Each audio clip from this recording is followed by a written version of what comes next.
Hello again, everybody. I'm back, and it's a fresh new week. Yes, welcome to another episode of VAR and Espresso, episode 22. Apparently, you are joining myself and the lovely Leo live from France. How are you, Leo? I'm fine, thanks. And you, Daniel? Yes, fairly decent, actually, thank you. Okay, so obviously I wasn't here for the weekend, so I never got an opportunity to pick apart the quarterfinals with you guys. Now, obviously, the main talking point is that I got all four of my predictions correct. Yeah. So I think you didn't watch the yesterday's show because I made you a shootout. Oh, thank you. I'll be honest. I actually did watch yesterday's show, but I did skip parts because I thought you weren't going to mention it. I did. I thought that was if they were going to mention it, it was going to be then, so I skipped ahead. Okay, but yes. But in all seriousness, I mean, nothing too shocking. I mean, to be fair, I just picked the favourites, didn't I, this time? There was some really interesting incidents, though, regarding the end of the Real Madrid game. The fact that Dean Huijsen's now suspended for the semi-final against Paris Saint-Germain. Yeah.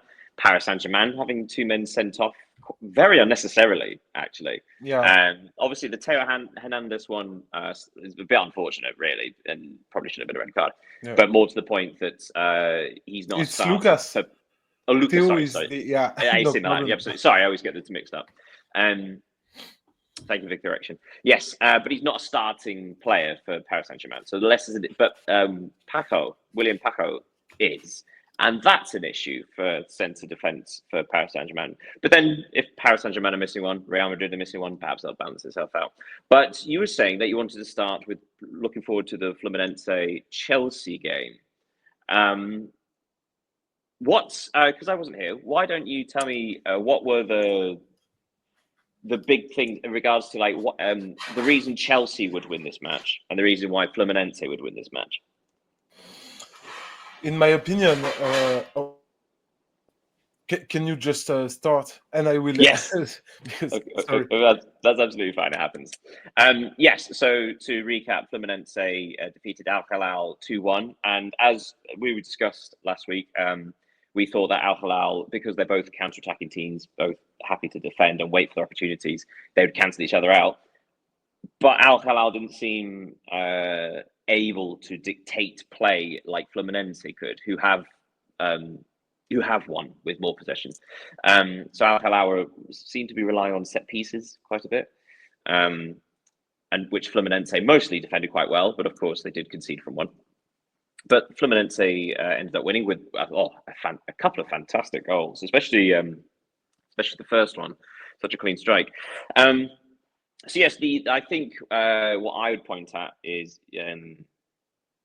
why Fluminense might win is the adaptability. They are able to defend and sit off the ball and be happy to just let the other team have it, while then also choosing the moments to counterattack. Having said that, they are also able to have possession. They have the technical players to control the ball when they need. So they're not one trick pony. They are able to speed things up, slow things down. And then and also, I don't know if you've seen throughout the tournament, so they've played, what is it now? 5 matches? 5 matches in the tournament thus far. They've scored 8 goals in 5 matches and only conceded 3. And 2 of those were from set pieces. So again, it really very little given away in open play from Fluminense. But again, only 8 goals scored. So very exact. Leo, you just tell me, is that all clear? Yeah. Okay, do you want to talk about Fluminense then? So I'm not just monologuing. I can talk about Fluminense. First, you noted the Martinelli's goal in the quarterfinal. Yeah, it was absolutely amazing. But he will miss the game against Chelsea. He's a starter for Fluminense, so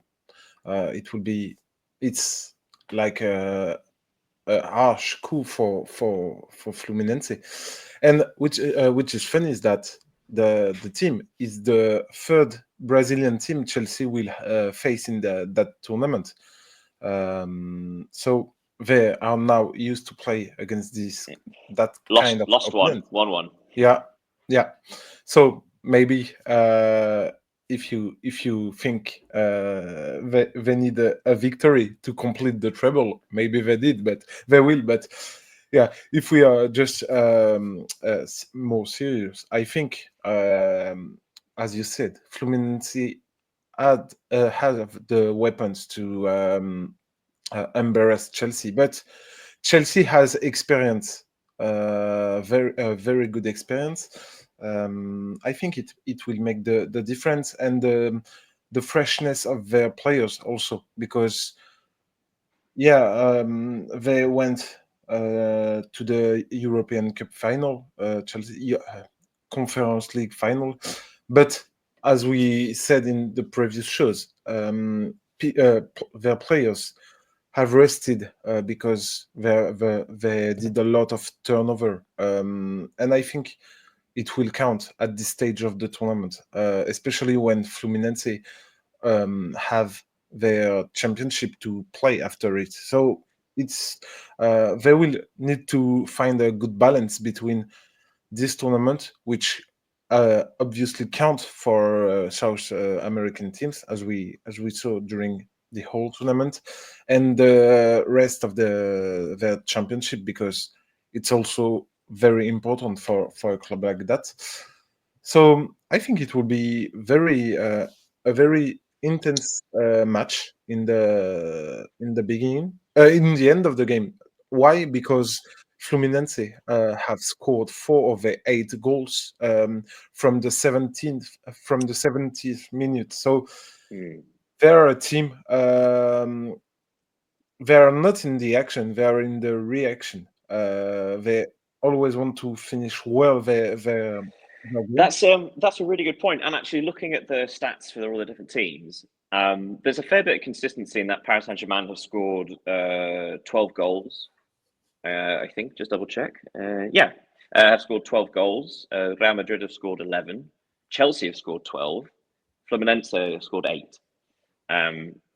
But like you say, it's as if they wait. It's almost yeah like they're relying on the physicality, on yeah. the energy levels, um, and yeah, that's really interesting. That's a really good point. Actually, it's also interesting that you pointed out that Martinelli is going to be suspended for the game, because that's a theme throughout the other teams as well. Because obviously, from this point out, if you had a yellow card, it's now wiped, so you don't pick up that kind of suspension for the final, I think. No. And Juan Freites too will miss for Fluminense. Yes, but I was going to say, it's similar to all the teams. So all the teams are missing, I think, at least 2 players through suspension. So we're looking at Chelsea now. Chelsea are going to miss Liam Delap. Yeah. They're going to miss 𝐊𝐤𝐜𝐤. 𝐊𝐤𝐜𝐤. Levy Colwill, absolutely. And there's somebody else, I can't remember. I think Caicedo's coming back, isn't he, for the game? Yeah, he's just served his suspension. Yeah, he was red carded. I think there's another one for Chelsea, but I can't quite remember. But also Chelsea have obviously all these new arrivals anyway. They have new signings arriving left, right, and centre. So with Liam Delap now suspended, they have this choice of either going back to Nicholas Jackson, who has obviously been suspended for a while, but to be fair, in the first match he was excellent. Or do you play João Pedro, the untested within Chelsea, but actually was very impressive when he came on against Palmeiras? In my opinion, if I were Maresca, I would go with Nicholas Jackson, because I can't say it would be a nonsense to land João Pedro in this game, but if you do that, you risk to lose Martinez for the rest of the season. If he stays at Chelsea after the mercato, because you know that Liam Delap is a new player for Chelsea. He already took the place of Martinez. Now João Pedro, who arrived 2-3 days ago, I think. He joined Chelsea in the United States. He doesn't know his new colleagues, and I think put him putting him in the starting lineup would be not a mistake, but it would be difficult to Nicholas Jackson, and all the more because Jackson didn't play bad during the tournament. As you said, he had a good group stage when he played. Well, yeah, it's hard to think about judge, that? really, isn't it? Because obviously he got sent off in the second game after coming on for 6 minutes. So like the first game he was fantastic, and then in those 6 minutes, who knows? And then he was suspended for 3 matches. Of course. Yeah. So yeah, it's just quite funny. But yeah, still a choice for Enzo Maresca. Yeah, it is interesting. But like I say, so even though you've got Fluminense who have the lowest number of goals scored, but Chelsea have conceded the most out of the remaining teams. Although albeit 3 of those were against Flamengo. But they do only have 2 clean sheets in their 5 matches. Fluminense have 3. Paris Saint-Germain have 4. They've only conceded 1 goal this whole tournament, and that's when they lost against Botafogo. Concerningly, Real Madrid have only had 2 as well. But to be fair, again, they've been sort of juggling which centre-backs to use because obviously one was suspended, then someone came in, and someone else is now suspended. And so you get the feeling that this game could be actually very back and forth, simply because Chelsea will almost certainly score goals, but likely to concede goals, especially with 𝐊𝐢𝐜𝐤 not being available. I think 𝐊𝐤𝐤 will have one of the most important game of the tournament because he will be directly opposed to John Arias, who has been having a really good tournament. 𝐊𝐤𝐤 had been good during the quarterfinal, very good to be honest, and now he will face one of the most informed forward of the competition. So it will be an interesting duel, and I think Moises Caicedo's comeback is also important for Chelsea. I don't know what you think about that, but no, it has to be said. Sorry to interrupt, but the last 6 months of the season, him and Fernandes finally showed signs of why Chelsea paid so much money for them both. They finally started to develop that relationship, that synergy between the two of them. Yeah, and Cole Palmer also seems to regain a kind of form after that first goal was terrific, wasn't it? The movement to take from, I think it was the lap ahead of him, the movement to take 2 defenders away with him, but also Palmer's single touch took him away from another. So it looked like in one move he got rid of 3 defenders. It was kind of beautiful. I think it was more important than the shot he took after. The way he turned his body and he took the ball on his feet was it did the goal because every defenders were erased from the action. So yeah, he has been good since the start of the tournament. He had a difficult season last season, even if I think he assisted twice in the European Cup, but he wasn't really good in that game, and now he seems to be better. So it's good for him and for Chelsea. But and as you said, I think the Chelsea's defense will have to be perfect because who will play in the central? Benoit Badiashile, I think, and Chalobah. So I think Trevor Chalobah was playing. He's been playing so far. He's been 𝐊𝐢𝐜𝐤's partner, hasn't he? Yeah. So it will be quite interesting. And we talked about the way Fluminense scored mainly during the second half and at the end of the game. And that's one of the reasons why 𝐊𝐢𝐤 𝐤𝐿𝐤 and 𝐷inacio are the more talked about players of Fluminense, because they rely on their backline to then attack their opponent. So it will be very, very interesting. And if I were Chelsea, I would love to start with a goal in the first 30 minutes, because the more the minutes will advance, the more it will be difficult for them to win. Mm-hmm. Yeah, I see what you mean. Were you disappointed at all by Palmeiras, considering obviously before the Chelsea game that again they'd only scored 5 goals in 4 games, but defensively they were on it. But they didn't seem to be quite so solid against Chelsea. Now, to be fair, the Cole Palmer goal was a bit special, but Chelsea did regularly cause them issues, and they were able to pull them apart. Yeah, were you surprised that Palmeiras didn't offer a bit more, weren't more solid, weren't more sort of dangerous going forward? I mean, also it has to be said as well, the 𝐊𝐤𝐤𝐤 goal was a terrific finish, but it also came out of nothing. Yeah. As we said 3 or 4 days ago in the show, I thought Palmeiras would kicked out Chelsea from the tournament because they seduced me from what they have shown since the start of the tournament, and I was a little bit disappointed. I didn't find they put pressure on Chelsea. They put less impact than some of their previous games. It was physically quite difficult. Technically, they had issues also.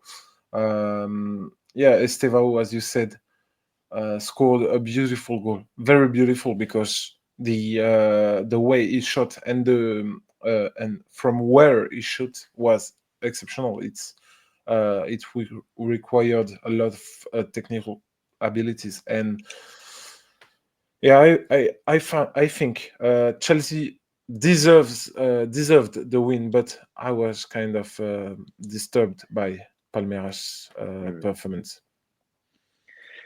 Having said that, it does appear that, and I think this is something we've discussed several times. It does appear that Chelsea have been improving game on game, which you can't say about every single team.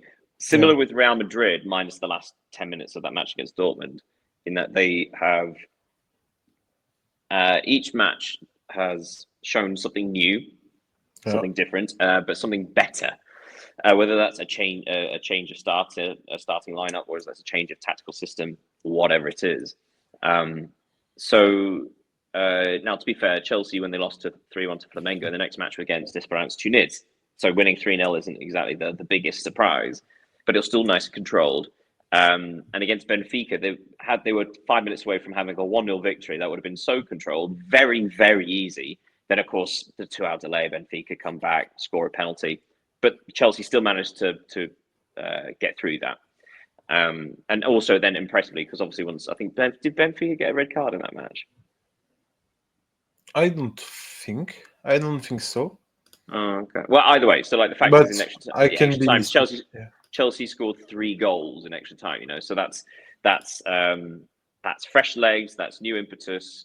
So they have more to them, and the fact that beat Palmeiras quite fairly easily or serenely, I think surprised me. So yeah, I get the feeling that Chelsea are building, and Fluminense, they could do something. But to be honest, Chelsea, even if you're right that they are better and better match after match, they don't impress me yet. I can't say. We were talking about that yesterday, about a potential final between Chelsea and Real Madrid or PSG, and I said that if they face PSG, they don't have any chance to win this game, and because the difference between both teams seems to me, in my opinion, very, very big. That's very fair. The only, and actually, in spirit, I'd actually agree with you. I think the only thing I'd point out is last season in the Premier League, if you consider, say, Arsenal played Paris Saint-Germain 3 times and really outplayed them 3 times. If you go by statistics, expected goals, and Arsenal, if you take the record again from Arsenal and the other teams in the top 6, like the biggest teams, I think Chelsea had a better record than Arsenal. So the playing the big games, which I think surprised a lot of people. Chelsea's issue last year came from not being able to defeat teams they should be dominating and being caught on the break and stuff like that. Whereas whereas the game plans for the bigger games, they seem to be a lot more solid. They just seem to change things. And actually, the way that Maresca plays, like the slow build up, the patient in play thing, kind of takes the edge off certain matches. So, I mean, hypothetically, if they're playing Real Madrid, that actually might suit it very nicely because, well, on both teams, because Real Madrid like to sit off currently, and yeah, that'd be quite a slow match. Paris Saint-Germain, obviously, them with the pressing would be interesting, but then also, again, Maresca seems to have slightly different setups. But anyway, so let's look at Paris Saint-Germain and Real Madrid then. Paris Saint-Germain were lucky to get past Bayern. I mean, Bayern had 2 goals disallowed, rightly so. You know, it's not controversial. But you are talking about the first goal, which the goalkeeper slipped as he was trying to cover his space, and it was. I mean, it's a lovely strike from 𝐊𝐤𝐤 because obviously taking it early, he wrong-footed the defenders and the goalkeeper. Yeah. But also a slightly fortunate thing considering the goalkeeper also slipped. In my opinion, 𝐊𝐤𝐤's goal was kind of Mbappé-esque goal, because I don't know if you saw that, but Mbappe's specialty is to close his ankle just before shouting. He did it a lot of times. It's his signature move, I think. I remember against Red Bull Leipzig in the Champions League. He also did on Manuel Neuer versus Bayern. He did it a lot of time, and it was the first thing that struck me during watching this. It's also quite a new thing in the last few years where strikers seem to be aiming at the near post a lot more, which is something that Mbappe seemed to do before anyone else. The sort of cutting inside and unleashing a quick shot at the near post, catching the goalkeeper off guard. And just talking about that game, I thought it was quite interesting to see PSG, so a team with a lot of that put a lot of pressure on the opponent, being pressured by its opponent, because Bayern, I think, during the first half, before Musiala's unfortunate injury, were better in the recovering, in the pressure. They were higher on the pitch than PSG. They recovered more balls. They were quite efficient, Bayern. And actually, it might be the first time we've seen in a long time someone getting the better of Nuno Mendes at left back, because Michael Olise was really good. And consider in the last few months, obviously, Paris Saint-Germain have played Liverpool, so Mo Salah. They played Arsenal with Saka. So having these players coming off that right wing and these dangerous attacking players, and Nuno Mendes has been able to shackle them all. And yet Michael Olise got a bit of joy out of him. Why do you think it was? I think Michael Olise is the second best player at Bayern Munich this season. He's been extraordinary during the season. He has a lot of. He's unpredictable because he has both feet. He can do everything he wants. We saw that against Nuno Mendes. And I just want to recall that Lionel Messi in the second half versus Inter Miami versus Paris Saint-Germain caused damage also to Nuno Mendes, if I remember correctly. But yeah, there was a context, of course. Yeah. And context is always important. Yeah. And just to get back on Michael Olise, is a constant threat for the opponent, because he has something. When he come back to in the box, he's extremely dangerous on his left foot. is extremely dangerous. He scored a lot of goals by curving the ball near post. He can dribble.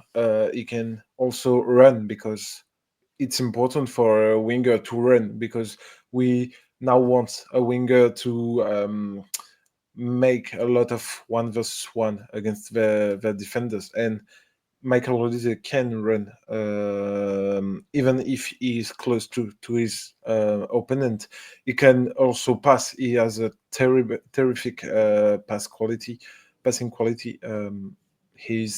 I think he's one of the best player in Europe last season, to be honest. No, I understand. And sort of Paris Saint-Germain coming up against Real Madrid. You do wonder about the last time Paris Saint-Germain faced a team set up in 3-5-2, sort of that 3-5-2 formation, or three at the back rather, was Inter, and that didn't go very, very well. Yeah. But you'd imagine Real Madrid would, and Xabi Alonso would have a specific plan. So despite playing three at the back, because obviously now they have no Dean Huijsen, they will almost certainly be playing as centre backs, Tony Rudiger, 𝐊𝐤𝐤𝐤, who is obviously a defensive midfielder rather than a centre back, but still does the job. Asensio will be here, and then Raul Asensio is now back from a suspension, so will be their back three. And that's not a great back three, especially when you consider who they're up against. So what do you think Real Madrid could do to counteract Hakimi and Nuno Mendes? Because obviously they're going to be running riot down the wings. Yeah, in my opinion, Dean Huijsen is a terrible loss for Real Madrid, because with his passing quality, he could have prevented PSG's pressure on the Real Madrid block, and now they will need to find a way to counter that pressure. Against Dortmund, Aurélien Tchouaméni as a defensive midfielder, because it was really a number 6. He was really good at this position. It's his natural position, I think. I don't really like him in the back line, but with Xabi Alonso's system, he will have to play in the back line, back three against PSG. It will be also interesting, because we all know that Trent Alexander-Arnold's main quality is not to defend, and especially when opponents are like Nuno Mendes or Achraf Hakimi. Achraf Hakimi will cause him a lot of. It's Nuno Mendes. Who will cause him a lot of troubles. I think who will play left? Fran Garcia. Fran Garcia's played every game so far, I think. And he's been good since also the start of the tournament, because I think Xabi Alonso is the perfect manager to reveal his qualities. As we saw, he can. He's very offensive. Actually, this is something I was going to jump on. Because obviously, what we saw in their match against Juventus, for example, where the first half Madrid weren't that great, and actually Juventus were having Kolo Muani peeling off to the left to join Yildiz, and they were targeting Trent Alexander-Arnold. And that caused Real Madrid a lot of issues. However, in the second half, the two wing backs were much higher up, forcing Juventus to sort of just drop back a bit, and that's what bought the space, right? So you are looking at Real Madrid basically being very brave in saying, okay, to counteract Paris Saint-Germain, we're going to keep our wing backs high, but then you may not have the pace in your centre backs, in like say Raul Asensio or whoever's playing on the outside of the right rather than the outside of the left, which I think is Rudiger at the minute. Trusting your centre backs to be able to cover the space, because that's very dangerous.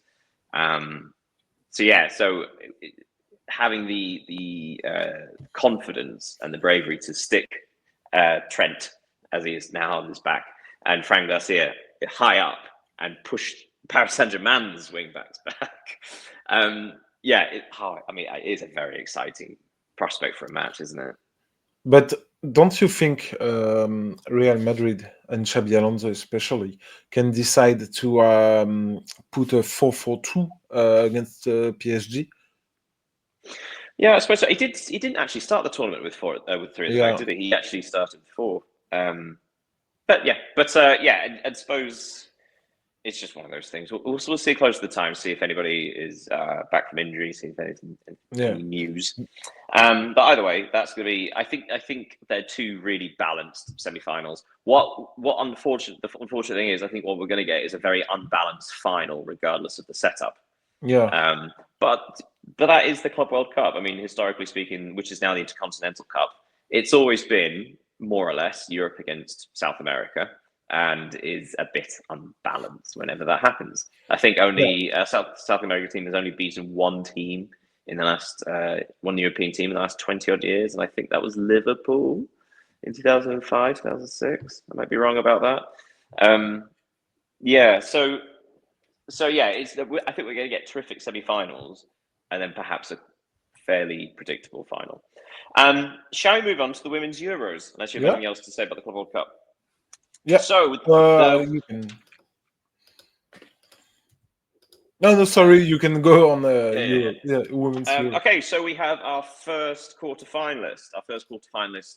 So Group A played their second round of fixtures yesterday. Norway beat Finland 2-1, and so Norway have won the group. So they are currently on 6 points. Second are Switzerland after they beat Iceland 2-0.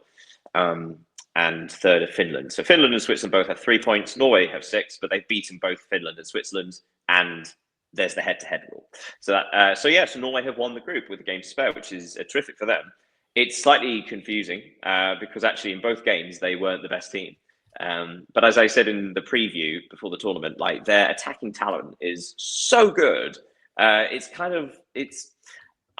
think someone asked me recently, who do you think the most underperforming team at the minute? And as a rogue suggestion, I said Norway's women's team because their front three, they've got the starting Chelsea winger on the left, starting Barcelona winger on the right. They've got former winner of the Ballon d'Or up front. They've got Champions League winner Marnum in the number 10. They've got in a defensive midfielder Leon player who used to play for Barcelona, Engen.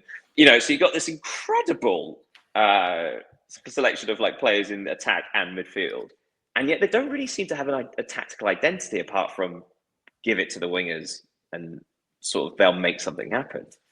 Did you see any of their games? I saw the France versus England game on Saturday.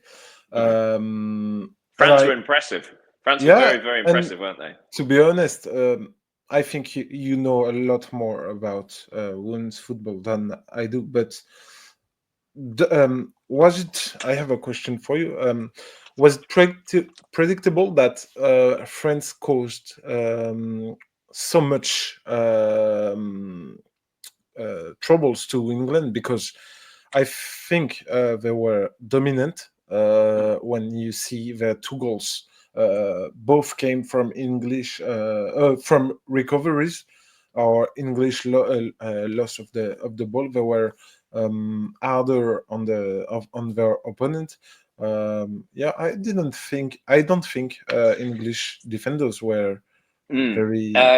Truthfully, England have been on a sort of downward trajectory since the World Cup 2 years ago. There does seem to be this sort of suggestion of stagnation because essentially this is, apart from 1 or 2 players, this is the same lineup that started at the World Cup, and also most of the team that started or were heavily involved in the Euros 4 years ago. So this is a core of players that have been together for at least 4 years. And in the build-up to this tournament, I mean, they've not been playing badly. It's not as if we're talking about a complete collapse. Yeah. But and there have been impressive victories. They've drawn 0-0 away at Germany. They beat Spain only a couple of months ago. So they're good results against big teams, but they've also lost against Belgium. There are these vulnerabilities now where before there weren't. They were dominant and they were commanding performances, and they seem to have lost that particular edge. And so when you're coming into games against France, who, if you look at the world rankings, they should be defeating teams like France. They should be defeating teams like the Netherlands. Difficult teams, difficult matches, but they should still be doing that with the quality of players they do. But they don't seem to have the momentum. They don't seem to have the speed of thought. They don't seem to have that natural cohesion as a team. Whereas France have absolutely got momentum. That's their 9th victory in a row, I think. So when they were coming into the tournament, you saw like, okay, building. So I think it was not predictable as such, but I made France favourites for the match, just for that reason. I think the difference between the teams from in that game, because England had more possession, have more possession than France. It was what made the difference was the way France stung England. I think it was more vertical. The Sandy Baltimore's goal illustrates it perfectly. They wanted it more because even if it was kind of lucky, because I don't know who the defender who put the ball back on her feet was, but it's that kind of situation. It happened because a player wants it to happen, because they are just hungrier for the ball. And we talked about 𝐊𝐤𝐤𝐤's goal sooner, but Baltimore goals too was exceptional in really difficult angle. I would probably point out though that obviously this could all have been very different, because obviously England had a goal ruled out very early on for an offside. I still don't quite understand why it was offside. Yeah, you were talking about that. Yeah. And obviously we're talking like inches at this point, but still, like, that's just luck, isn't it? That's not anything. So obviously the flip of the coin, goes the other way, and suddenly England lead and they can just defend.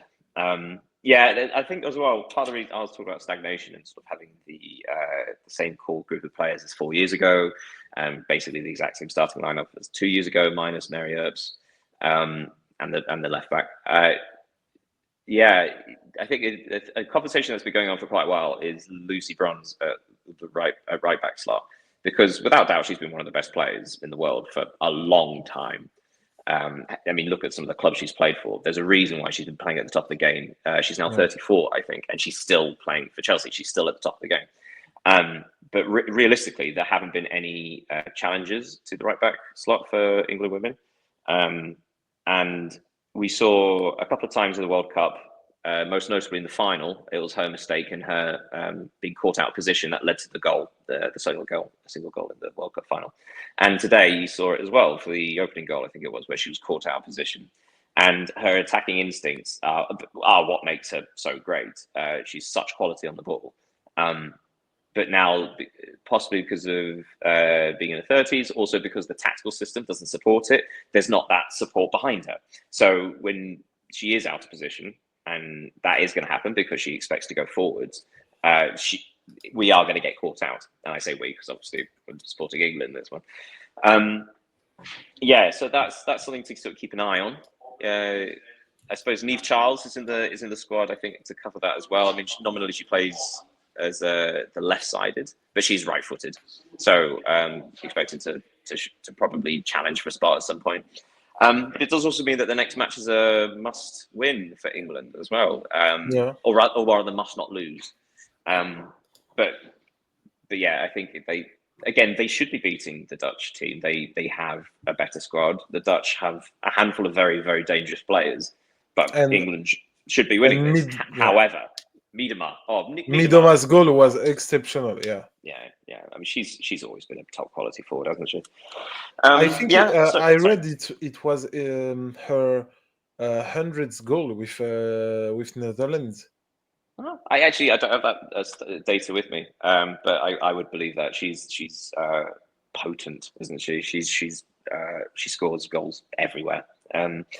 It's kind of astonishing that Arsenal let her go when they did, and she's gone to Manchester City and continues scoring goals. Yeah. Hello, Pedro. Good afternoon. How are you? Fine, and you? Hello, Dan.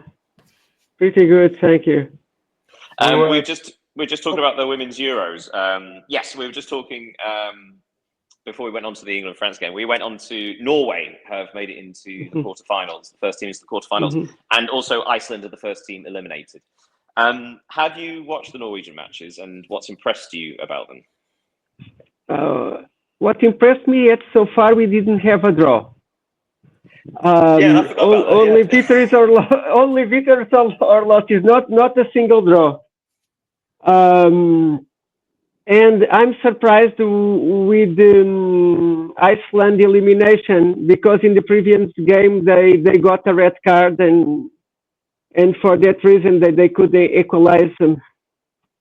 The game, it's a surprise because I think they have a decent ranking considering the human soccer.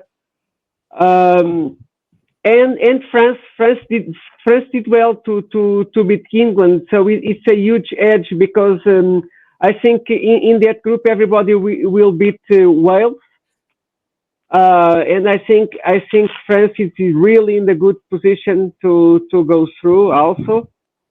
And for today we have Portugal against Italy and Spain against Belgium.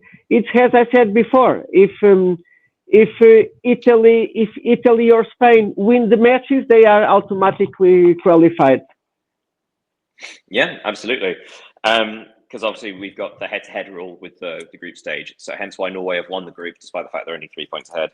Yes, but it does set up, even though one of the last matches in Group A is Norway against Iceland, which is a dead rubber, with one already winning the group, one being eliminated. The other one is fantastic, because obviously you've got the host nation, Switzerland, who have never made it to the quarterfinals before, never got out the group stage of a tournament, and they're facing Finland. Switzerland only need a draw to get out of the group stage. But that's going to be a fantastic atmosphere, isn't it? Because so far the home crowd have been really behind their team. I mean, the opening fixture was 34,000. This fixture was 29,000. You know, like these are huge. These are big numbers, all getting behind the Swiss team. Okay. And I don't know if you will both agree with me, but Switzerland really deserved their 2-0 win yesterday. It was a complete domination from the Switzerland team with a lot of occasions. There is the player from Lyon who has been very, very good. She hit the post on a terrible strike. Yeah, they were very good actually. What did you think about that game, Daniel? Yeah, I completely agree. Against Iceland. Yeah, I've been a bit into. So in the preview I wrote, I pointed out that Iceland are actually, believe it or not, are ranked highest in this group. I think they're 13th in the world currently. 14th, sorry. But yeah, and Switzerland were bottom, 23rd. So we're talking Iceland should be the strongest team in the group. However, before coming into the tournament, they'd only won one match in 10 games. And that was a friendly against Serbia. You know, so we're talking about a team that's really lost. We mentioned momentum earlier, Leo. Really lost momentum. Their tactical direction seems to have completely gone. They basically rely on set pieces entirely. So 𝐊𝐤𝐤𝐿, who is one of their quickest, most skilled players, she also takes their long throws, which are very, very dangerous, and actually led to I think was it 𝐊𝐤𝐤𝐿 hit the crossbar in the 10th minute. And so, you know, if that goes in, obviously that changes the context of the game. Another Icelandic player actually hit the crossbar from a free kick from 25 yards. It was a fantastic hit, and it clipped the top of the crossbar. So, you know, they did hit the woodwork twice. But you're right, Switzerland were completely in control with the dominant team, and they deserved to make the breakthrough. And it was a lovely move as well, wasn't it? Yeah. Pedro, did you watch this game? No, I just watched the recap. I'm glad that the stadium was full. Yeah. If it was not sold out, it was almost. I was checking that a lot of Switzerland players already play abroad, already play in different countries, Italy, in very different countries. So they are players with international experience in their own clubs, and it's catching because I'm surprised that I'm surprised with this 2-0 victory against Iceland, to be honest. I would give special credit to the Volti is the sort of defensive midfielder for Switzerland and Arsenal. She doesn't get as much game time as she used to at Arsenal. And to be fair, it's a packed squad for Arsenal. They're filled with terrific midfielders. But Volti controlled midfield. And she did so in the first game as well. You see how well she's able to I know it sounds basic, but just taking one pass and spreading passes out to the right wing, out to the left wing where they're dangerous. But also it was her tackle that led to the first goal. She saw the keeper played it out to the Icelandic defensive midfielder, and Volti snapped into the tackle and quickly played the ball through to 𝐊𝐤𝐤𝐤. And again, she just heads up one quick through ball, and 𝐊𝐤𝐤𝐤 is through and goal. 𝐊𝐤𝐤𝐤 had a hell of a match in the first game as well. She was so excited. She hit the post. She conceded the penalty. She missed a chance late on.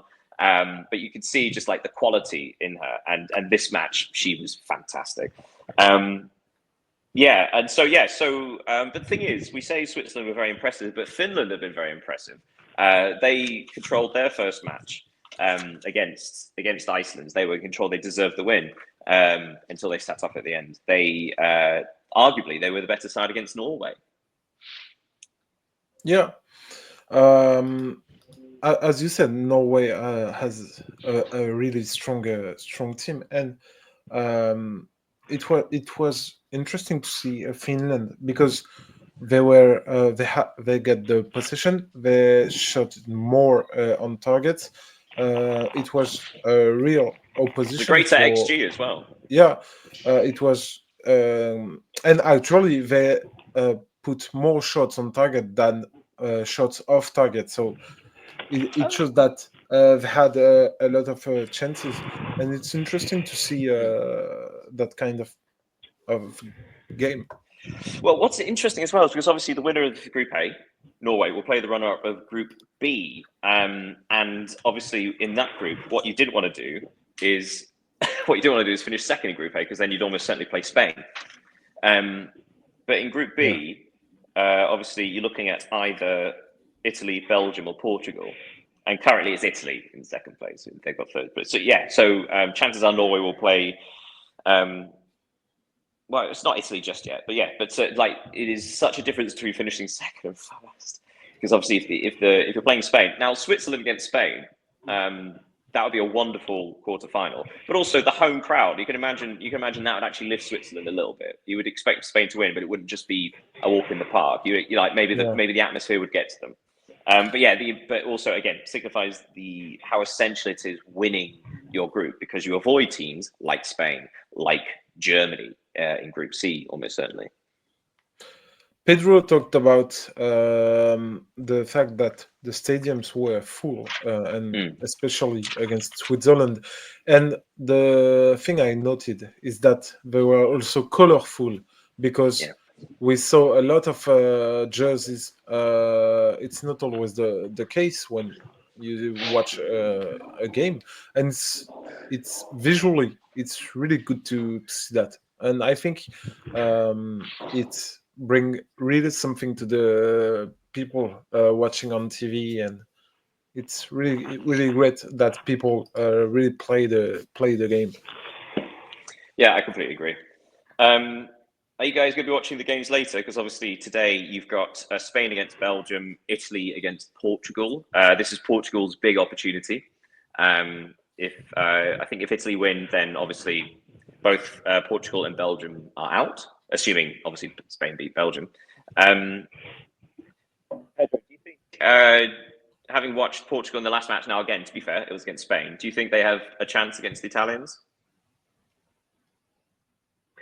I hope they play better than in the last game. Italy, it's ranking among the 10 best national teams. If it is not in top 10, it's very close. So they are more stronger. They have a better record. I don't know. Let's see if Kika Nazaré and the other good girls show up today. Well, I mean, again, give Portugal their credit. Like, again, so in the past 10 matches, they have drawn against England. They've beaten Belgium, who are in this group as well. If they could squeeze a draw out of this and beat Belgium, they have a real chance of going through to the next round. Yeah, that's all they need. They just, in this context, they just need not to lose. Yeah, we can almost talk about a final, because if Portugal beat Italy, then they will have their destiny into their hands against Belgium, which is the weakest team in the group. So it would be a great coup for Portugal to win this one and to not be eliminated. Yeah, it's an opportunity. Yes. It's not something to be overawed at, because Italy aren't that good a team. They're only, I think it's 12th in the world. You know, like this isn't an elite team, and they really struggled in their first match in their 1-0 win against Belgium. One thing that I like in the women's leagues, it's because it's easy to find tickets and go to the stadiums and have a good show. I was in Birmingham in September to watch the game between Wolverhampton and Liverpool for the Premier League, and the tickets were expensive, like £100. Yeah, and only for memberships. The other seats for not memberships, for the normal regular public, were sold out, and I returned to Birmingham without watching the game, and it's a little bit frustrating. In the women's competition, you go to the stadium, you buy the ticket, and you watch, and it's affordable. It's not a fortune.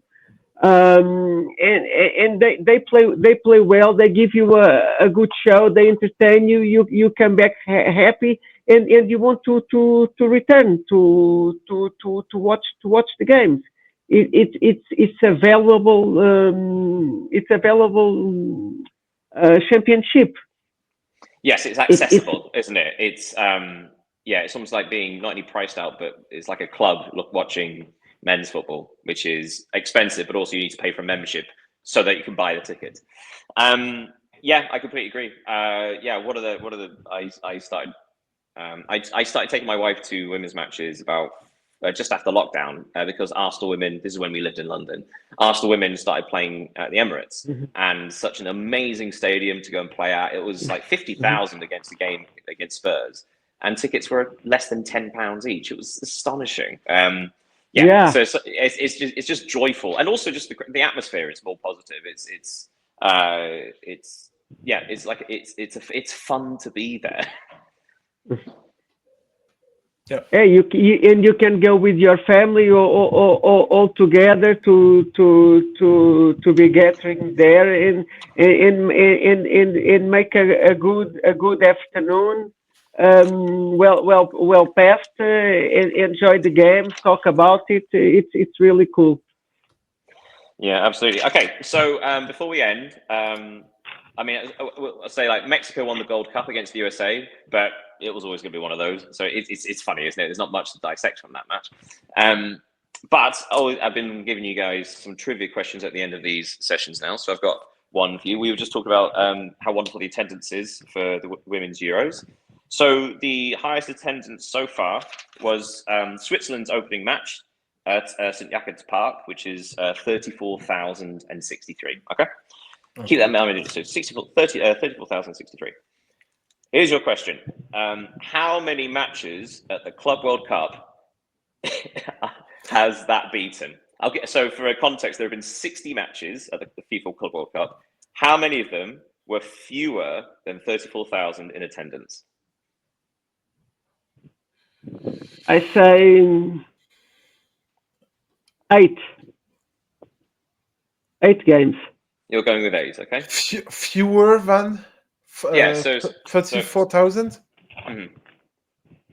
Oh, I think it's a lot.